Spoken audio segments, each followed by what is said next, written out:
Hi everyone, welcome back to the channel. Another Premier League weekend has gone by. This is the 5th weekend we've had so far. So I'm going to go through all the major talking points that happened over the weekend, as well as obviously starting, which I usually do, with West Ham, who got their first Premier League win of the season with a 3-1 victory away at Everton, which is somewhere where we don't usually do very well, but luckily the game where we really needed to win, West Ham did it. They looked a lot better than they have done in previous games this season. Not so much because we lost all 4 going up to this game, but there were some bright points. But here, everything really seemed to click and gel and kind of work out just as we wanted. There was a few hiccups, there's a few niggly points that we could kind of touch upon, but nothing. I'm not going to complain too much. Obviously, after losing 4 games in a row, a win is a win. I'm not going to, even if it would have been a scrappy 1-0 win, we had one chance, I wouldn't have cared.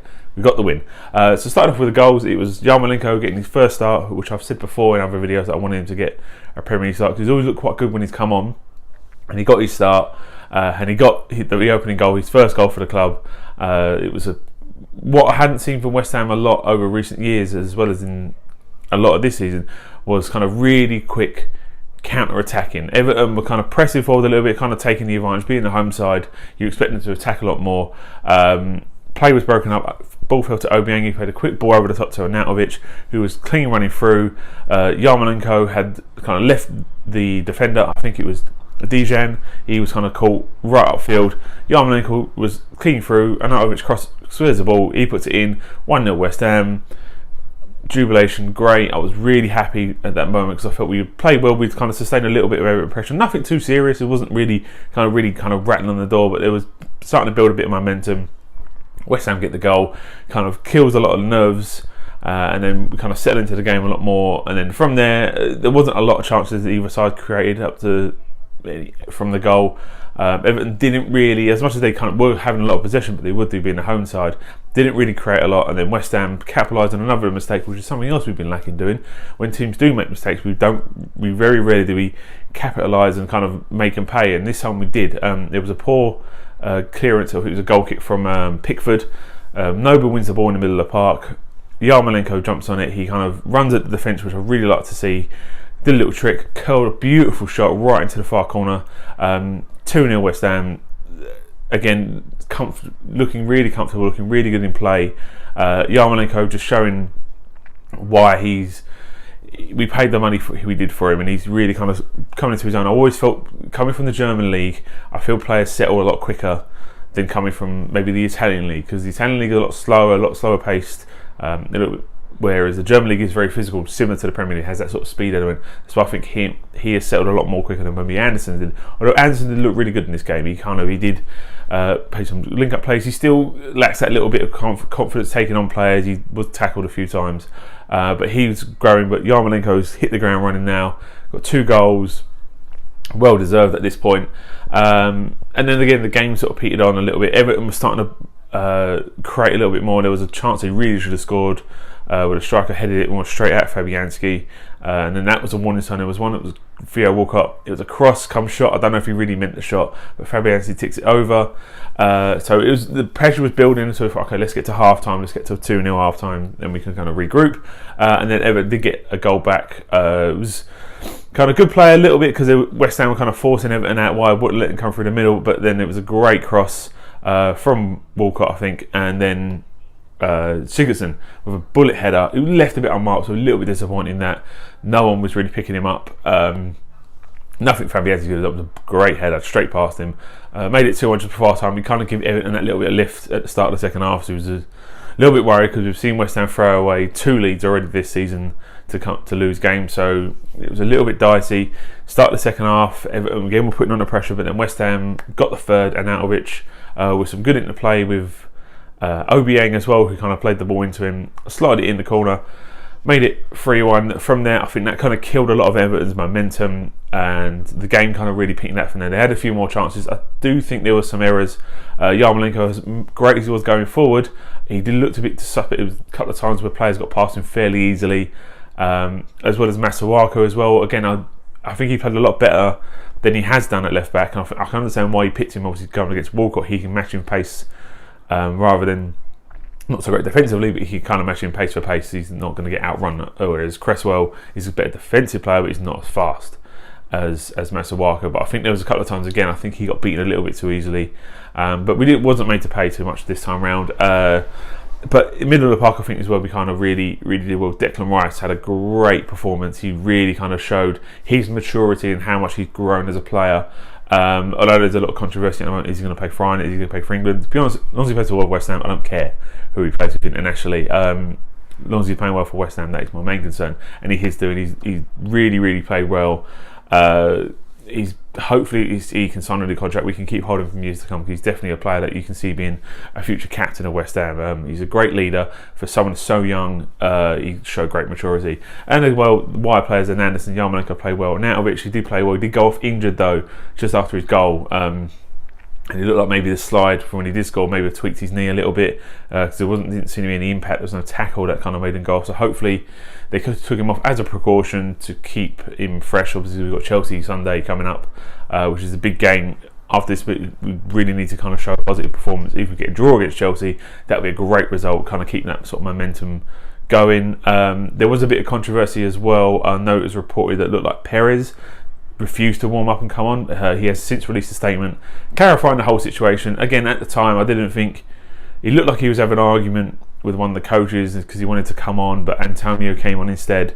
I don't think it was ever that. I think he's clarified it, and I've seen a few other outlets kind of confirmed that wasn't the case. He never refused to warm up or come on. It was just the fact that Antonio was basically stripped and ready to go at that time after he was going to bring on Perez, but then Antonio was ready. He needed to make the sub there and then because Nautovic was coming off injured, didn't want to kind of risk any length of time with 10 men. So I think we understand it. I think just the media trying to play up some story where they can. Obviously they've got to talk about something sometimes. But overall, 3-1 win, very happy. Good foundation to build upon now. Hopefully going into the Chelsea game with a bit of confidence. Chelsea looking fantastic. I'll get to them in a second. But if we get a draw out of that, I'm going to consider that a great result. But hopefully West Ham can continue from here and then not lose many more games from now to the end of the season. So elsewhere in the league, 2 more teams are now left with 100% records, which is Chelsea and Liverpool. Liverpool picking up a 2-1 win away at Tottenham, which was supposed to be the opening game to their brand new stadium, but that's not quite finished yet. There's some technical logistical difficulties there, so they're still playing at Wembley for now. This game was at Wembley. Liverpool ran out 2-1 winners, deservedly so. Again, for Liverpool, they won the game but didn't win it by playing the best that they have ever done, which is a sign of teams that generally do really well when you can win games without being at your best. Although Tottenham really weren't at their best. If Liverpool were kind of running that kind of second gear, Tottenham could better get out of neutral. They were just so slow and lacklustre this game. Liverpool really had a fast start, Firmino scoring, but it was ruled offside due to Mane's interference with play, which I think was the correct call. But then they kind of kept hounding at Liverpool. Kept hounding at Tottenham. And then Wijnaldum scored I think it's his first away goal in the Premier League so far that he's been here, so including his time at Newcastle as well.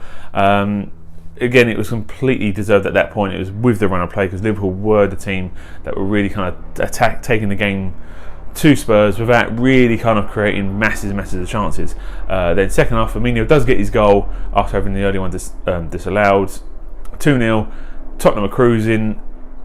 Liverpool are cruising, and then Tottenham do end up getting a goal right towards the end. Lamela scored after a little scramble from a corner, which made it 2-1, but it didn't really trouble Liverpool too much. I think it was a very much deserved. And Spurs looking really kind of tired. I think a lot of the players were kind of stretched out during the international break.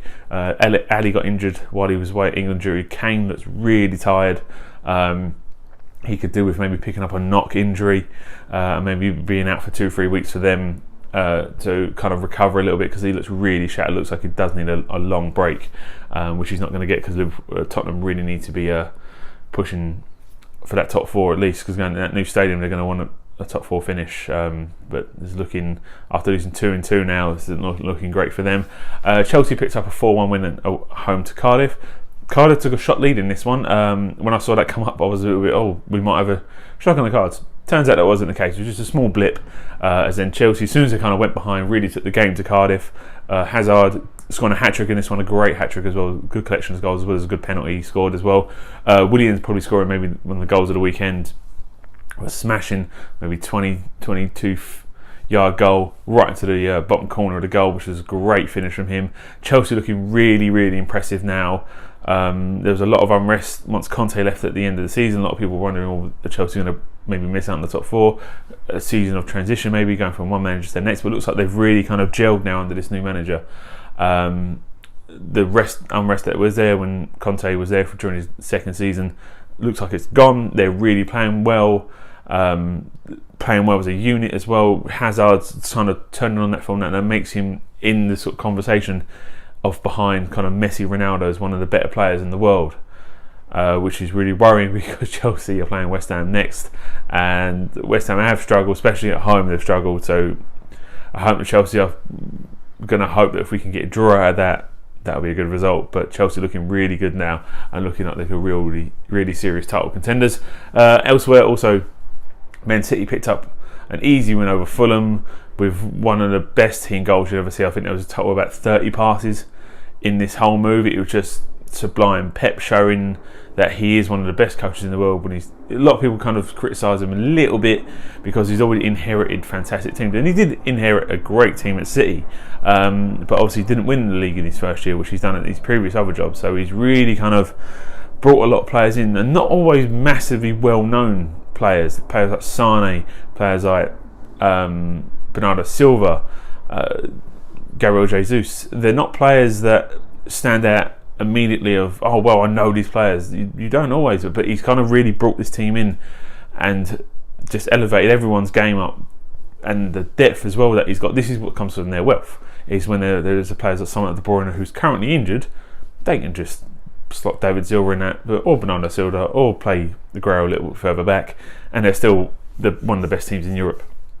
So Champions League is going to be quite interesting for them when that starts this week as well, to see how they get on in there. Man United picked up a win away at Watford's, ending Watford's win 100% run to the start of the season. Again, a fairly comfortable win for them. I think it was 2-0 in the end. Fairly easy for Man United this game, Watford. As much as they played well in previous games, this one was a little bit a game too far for them to kind of stretch out their win. Huddersfield as well, struggling, losing 1 at the Palace. Zaha showing how good he is for Palace and how central he is. Really, they've struggled, as well as Burnley losing again, this time to Wolves away. They've really struggled. I thought after exiting the Europa League and having a bit of a break, Burnley would kind of kick on a little bit and kind of show that more steely mentality that they showed last season to get him up into those Europa League places. But they've really struggled. That kind of Europa League has really hit them. They started the season very early compared to everybody else in terms of competitive games. And I think they're really struggling. They need something. I don't know what it's going to be from Burnley. It looks like they're really going to struggle this year.